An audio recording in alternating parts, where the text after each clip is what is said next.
So in today's class we are going to study about हम आज की class के अंदर relative frequency को डिस्कस करेंगे. So the first thing is कि we have already studied probability. Probability हमने बहुत अच्छी तरह से पढ़ा हुआ है, तो इसी को हम लेके आगे बढ़ते हैं. सबसे पहली चीज जो हमारे पास relative frequency के अंदर जो आपके पास चीज आएगी that is basically frequency count. सही है कि फ्रीक्वेंसी हमारे पास एग्जैक्टली exactly होती क्या है. थोड़ा सा इस चीज को रिकॉल करते हैं. हमने ऑलरेडी आगे जाके इसके ऊपर फर्दर डिस्कशन भी करना है, लेकिन थोड़ा बहुत हर किसी बच्चे को पता है. तो बेसिकली ये हमारे पास क्या होता है, it is a measure of the number of time that an event occur. अब इस बात का मतलब हमारे पास क्या होता है, इस बात को जरा मैं यहाँ पे एक्सप्लेन करता हूँ. देखो, इस बात का मतलब हमारे पास ये होता है कि फॉर एग्जाम्पल 2 की हमारे पास फ्रीक्वेंसी 19 गिवन है. सो दैट मीन्स कि हमारे डेटा के अंदर 2 कितनी बार आया हुआ है, 2 is coming how many times, 2 is coming 19 times. तो ये इस हिसाब से अगर हमारे पास यहाँ पे होता है, and that is basically called frequency count. Moving forward, अब बात करते हैं हम रिलेटिव फ्रीक्वेंसी की. तो रिलेटिव फ्रीक्वेंसी क्या होती है, इसको जरा हम डिस्कस करते हैं. रिलेटिव फ्रीक्वेंसी एक सिंपल से वर्ड्स के अंदर आप इसको कह सकते हो कि दैट इज बेसिकली सब group count upon total count. अब इसको और सिंपल करने के लिए अगर मैं यहां पे रिलेटिव फ्रीक्वेंसी का फॉर्मूला लगाऊं, तो उस पर्टिकुलर जो भी वो चीज की बात कर रहा है उसकी frequency divide by total frequency. मैं आपको समझाऊंगा ये वाली एग्जांपल एक करा के, ताकि आप उसको रिलेट कर सको. अच्छा, दो इंपॉर्टेंट बातें हैं जो इस चैप्टर के अंदर, जो इस पूरे प्रॉपर टॉपिक के अंदर हमें हेल्प आउट करेंगे. वो हमारे पास दो नोट्स हैं जो मैं यहाँ पे मेंशन करूंगा. द फर्स्ट थिंग इज कि total of relative frequency is always equals to 1. Total of relative frequency will always be 1. हमेशा से रिलेटिव फ्रीक्वेंसी का जो टोटल होगा हमारे पास, वो हमेशा से क्या होगा, 1 ही होगा. सेकेंड एक इंपॉर्टेंट पॉइंट है, they always ask us to figure out और to calculate the estimated value. Estimated value का कभी कभार वो एक्सपेक्टेड वैल्यू भी बोल सकता है. तो उसका फॉर्मूला होता है n multiply by relative frequency. अब ये होता क्या है, जरा इस बात को समझते हैं. एक एक्सपेरिमेंट है जो आप परफॉर्म करोगे. फॉर एग्जाम्पल, आपने 100 टाइम्स एक डाइस को रोल किया, और 100 टाइम्स को डाइस को रोल करने के बाद आपके पास जो 2 आ रहा है वो आपके पास 20 टाइम्स आ रहा है.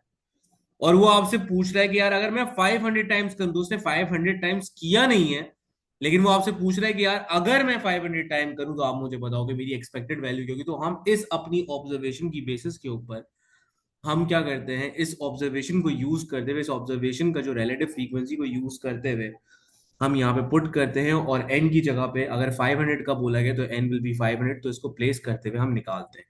ये पास्ट पेपर्स के अंदर जब मैं सवाल कराऊंगा तो और इंशाल्लाह क्लियर हो जाएगा. अब एक एग्जाम्पल को थोड़ा सा सॉर्ट करते हैं. ये बड़ी सिंपल सी एग्जाम्पल है. इस एग्जाम्पल के अंदर आपके पास यहाँ पे गिवन है कि आपके पास नंबर ऑफ फूड, यहाँ पे सारा के सारा पूरा लिखा हुआ है, सारे के सारे डेटा शो है. तो अगर हमारे पास जीरो हो तो जीरो कितनी बार आया, आपको डेटा में सबसे पहले ये हाईलाइट करना है. तो जीरो की फ्रीक्वेंसी इज 1. देन 1 हमारे पास कितनी बार आया, सो 1 2 3 4 5, 5 बार आया हुआ तो हमने 5 लिखा. 2 हमारे पास कितनी बार आया हुआ, 2 इज कमिंग 3 टाइम्स, और राइट 3. और 3 हमारे पास कितनी बार आया हुआ, 3 हमारे पास I can see 3 is coming 4 times. और 4 हमारे पास कितनी बार आया, 4 हमारे पास 2 टाइम्स आया हुआ है. तो ये मैंने इनकी फ्रीक्वेंसीज के हिसाब से कर वैल्यूज लिखना स्टार्ट करी, बिकॉज जीरो की फ्रीक्वेंसी 1 है, 1 की फ्रीक्वेंसी 5 है. इस तरह से कर हमने सारी ये वो वैल्यूज वगैरह पुट करी. Now when it comes to relative frequency, now understand what is relative frequency exactly is. अब जीरो की रिलेटिव फ्रीक्वेंसी ये होगी कि जीरो की अपनी फ्रीक्वेंसी है 1 डिवाइड बाय टोटल फ्रीक्वेंसी. तो टोटल हमारे पास यहाँ पे जो डेटा में नंबर्स गिवन है, आप सारी वैल्यूज को काउंट करो. So you have 15 numbers which are given. So I write 1 upon 15 is going to be the relative frequency of zero. Exact same way के अंदर अगर 1 की रिलेटिव फ्रीक्वेंसी की बात करें तो 1 की अपनी frequency divide by the total frequency which is 15, तो 5/15 इसको आप सिंप्लीफाई करा के लिख सकते हो 1/3. Then you can write 3/15 because 2 की frequency is 3 and divide by 15, तो ये हमारे पास इस तरह से हो जाएगा 1/5. Then you have 4/15 and in the last you have 2/15. तो ये सारी के सारी हमारे पास relative frequencies आ गई हर एक इंडिविजुअल नंबर की. अब अगर इन सारी relative frequency को मैं आपस में एड अप कराऊं, इन सारी वैल्यूज को अगर मैं आपस में एड अप कराऊं, so that is going to be equals to 1. So that was the introduction of relative frequency. अब हम थोड़ा पासिवर्स वगैरह डिस्कस करते हैं. ओके, रिलेटिव फ्रीक्वेंसी का सबसे पहला वाला जो पार्ट है हमारे पास, that is basically May June 2018 paper 1-1. और सबसे पहली चीज़ हमारे पास ये कि एक 2018 से ऑनवर्ड सिलेबस में ही आया था ये वाला चैप्टर, सही है. उससे पहले ये सिलेबस में नहीं था, तो 2018 से इसके क्वेश्चन है, उससे पहले हमारे पास नहीं है. पहले वाले सवाल में हम रीड करते हैं. हमारे पास एक बंदा है जिसने एक रिकॉर्ड किया, उसने 100 कार्स को ऑब्जर्व किया स्कूल गेट से पास करते हुए. ब्लैक कार्स वो कह रहा है 43 है, ग्रे इतना है, रेड इतना है, ब्लू इतना है और अदर 18 है. कह रहे हैं बासिया के रिजल्ट यूज करते हुए estimate the probability. Whenever they are using the wording of estimate, so that means कि रिलेटिव की बात हो रही है, that the next car seen is a blue car. तो ब्लू कार की रिलेटिव फ्रीक्वेंसी आपको निकालनी है या आपको एस्टिमेट ऑफ प्रोबेबिलिटी निकालना है. तो एक ही बात है, आप सिर्फ सिंपल सा एक काम ही करोगे, ब्लू की फ्रीक्वेंसी कितनी है 9, तो आप लोगे 9 and divide by total number of cars या टोटल फ्रीक्वेंसी दैट इज 100, तो ये आपके पास 9/100 आ जाएगा and you got how much marks, you got 1 mark. ये बात क्लियर हुई. अब आगे बढ़ते हैं, नेक्स्ट वाले पार्ट पे आते हैं. नेक्स्ट वाले पार्ट ने बोला है कि in the next year 500 cars pass हुई स्कूल से घर. पेपर 1 का सवाल है. कह रहे बासिया के रिजल्ट यूज करो टू एस्टिमेट. एस्टिमेट का एक फॉर्मूला मैंने बताया था और एस्टिमेट का या एक्सपेक्टेड वैल्यू का एक फॉर्मूला था. एस्टिमेटेड वैल्यू का एक फॉर्मूला सिंपल सा था, that formula was n multiply by relative frequency. और currently they are asking for red, तो relative frequency of red card लगेगी. अब n होता क्या हमारे पास, इस बात को जरा समझते हैं. देखो ओरिजिनली उसने जो डेटा ऑब्जर्व किया वो 100 कार्स को ऑब्जर्व किया हुआ अपनी आंखों से कर, सही है. बट हमें बोल रहा है कि आप हमें एक्सपेक्टेड वैल्यू निकालो कि अगर 500 गाड़ियां होंगी, ये ऑब्जर्वेशन नहीं है, ये उसकी एस्टिमेटेड वैल्यू की. अगर 500 गाड़ियां होंगी तो आप मुझे एक बात बताओ कि आपके पास ओवरऑल उसमें से रेड गाड़ियां कितनी होंगी. तो मैं एक्सपेक्टेड या एस्टिमेटेड वैल्यू पूछ रहा हूँ, it's not the original observation, सही है. तो ये हमारे पास n की वैल्यू हो जाती है. तो n की जगह पे हमने लिखा 500 multiply by relative frequency of red cars. Red हमारे पास कितनी है 12, और डिवाइड करेंगे हम किसके साथ, 100 के साथ, क्योंकि relative frequency of red cars 12/100. हमने 0 से 0 यहाँ पे कैंसिल आउट कराया एंड 12 मल्टीप्लाई 5 वी गॉट 60. तो अगर हमारे पास 500 गाड़ियाँ होंगी तो उसमें से हमारे पास रेड गाड़ियाँ कितनी होंगी, 60 होंगी, सही है. आगे बढ़ते हैं, नेक्स्ट वाले पे आते हैं.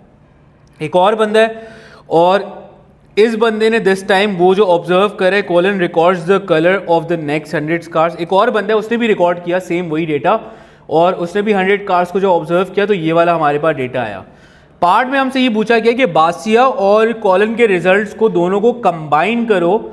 दोनों के रिजल्ट्स को जब आप कंबाइन करो तो आप बताओगे उसके अंदर हमारे पास रेड कार्स कितनी होंगी अगर 500 गाड़ियों की बात हो रही है. तो again this the value of n, सही है. तो हमने वही फॉर्मूला यूज करना है, n multiply by relative frequency of red आएगा.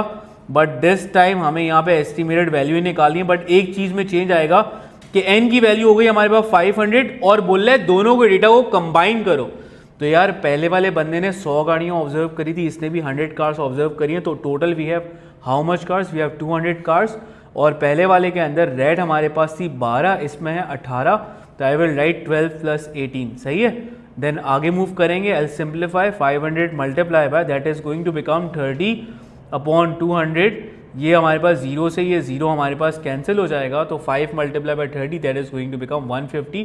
सो दोनों के डेटा कंबाइन करने के बाद हमारे पास जो आंसर आ रहा है वो आ रहा है 150 कार्स अगर 500 गाड़ियाँ होंगी. तो डी वाले पार्ट ने वो आपसे ये पूछना चाह रहा है कि दोनों में से आप ऐसा एस्टिमेट बताओ, पार्ट बी और पार्ट सी, जो दोनों में से बेटर हो या बेस्ट हो. अब हमारे पास यहाँ पे क्या हो रहा है, इस वाले पार्ट के अंदर हमारे पास क्या हो रहा है, ये वाले पार्ट को जरा ऑब्जर्व करो. देखो पार्ट डी वाले की हम बात करें, पार्ट डी वाले के अंदर बोला कि पार्ट बी और पार्ट सी को आप ऑब्जर्व करते हुए बताओ कि दोनों में से बेस्ट डेटा कौन सा है. सो दोनों में से हमारे पास जो बेस्ट डेटा वो होगा जिसके अंदर नंबर ऑफ कार्स बहुत ज़्यादा होंगी कंपैरेटिवली. पहले वाले रिजल्ट के अंदर we were observing how many cars, 100 cars. दूसरे वाले के अंदर हमारा सैंपल बढ़ गया, 200 कार्स का हो गया और 2 बंदे भी हो गए। अब तुम लोगों ने फिजिक्स में ऑलरेडी पढ़ा होगा कि जब भी हमारे पास बड़ा सैंपल होता है तो वो एक्यूरेट वैल्यू देता है। तो आप यहाँ पे बोलोगे दोनों में से जो बेस्ट हमारे पास होगा वो सी होगा। बिकॉज सी इसलिए होगा because of larger sample, that is the reason behind this thing and you will get 1 mark on this part. तो ये आपके पास यहाँ पे 1 मार्क मिल जाएगा। अच्छा, सेकंड वाले पार्ट के अंदर हमारे पास ये हुआ था कि ये 150 आया था, 5 multiply by 30 and then divide by 2। So the answer of this part is going to become 75। तो यहाँ पे ये 75 इस वाले पार्ट का हमारे पास आंसर था फॉर दिस पर्टिकुलर पार्ट। सही है। अब यहाँ पे देखो मैं एक बात बताता हूँ लास्ट वाले पार्ट की, कि एक हमारे पास सिंपल सी बात है कि अगर 2 बंदे होंगे जो जिस डेटा को ऑब्जर्व करेंगे तो इसका मतलब है हमारे पास डेटा ज़्यादा अच्छा आएगा, क्योंकि जो गलती पहले वाले बंदे से होगी वो दूसरे वाले बंदे से ऑटोमेटिकली इग्नोर हो जाएगी। सो दैट्स वाई मैंने यहाँ पे लिखा जितना बड़ा सैंपल होगा उतना आपका डेटा एक्यूरेट आएगा या बेस्ट आएगा। सही, ये वाला पार्ट इस तरह से होगा। इस वाले पार्ट को ज़रा देख लो कि यहाँ पे हमारे पास क्या था, 500 multiply by relative frequency of red cars. तो relative frequency of red cars का मतलब है दोनों गाड़ियों को कंबाइन करनी थी और फर्दर सिंप्लीफाई करने के बाद हमारे पास जो आंसर आया दैट आंसर वाज 75। तो ये वाला पार्ट हमारे पास इस तरह से हो गया। अब आगे मूव करते हैं नेक्स्ट वाले सवाल के ऊपर। नेक्स्ट वाले सवाल में पूछा है कि डाइस इज थ्रोन 400 टाइम्स, 400 दफ़ा उसको फेंका।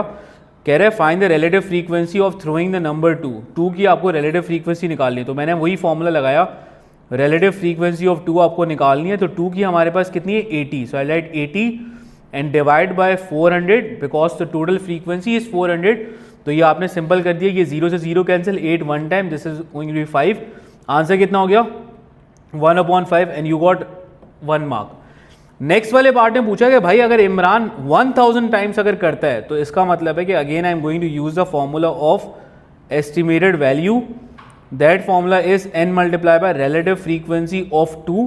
तो n की वैल्यू हमारे पास कितनी आ गई, 1000 आ गई, और रिलेटिव फ्रीक्वेंसी ऑफ 2 हमारे पास ऑलरेडी हम ऊपर निकाल चुके हैं 1/5। तो 1000 divide by 1/5 and that is going to become 200। तो ये हमारे पास सिंपल है, इस वाले पार्ट का आंसर हमारे पास कितना आ जाएगा, 200 आ जाएगा।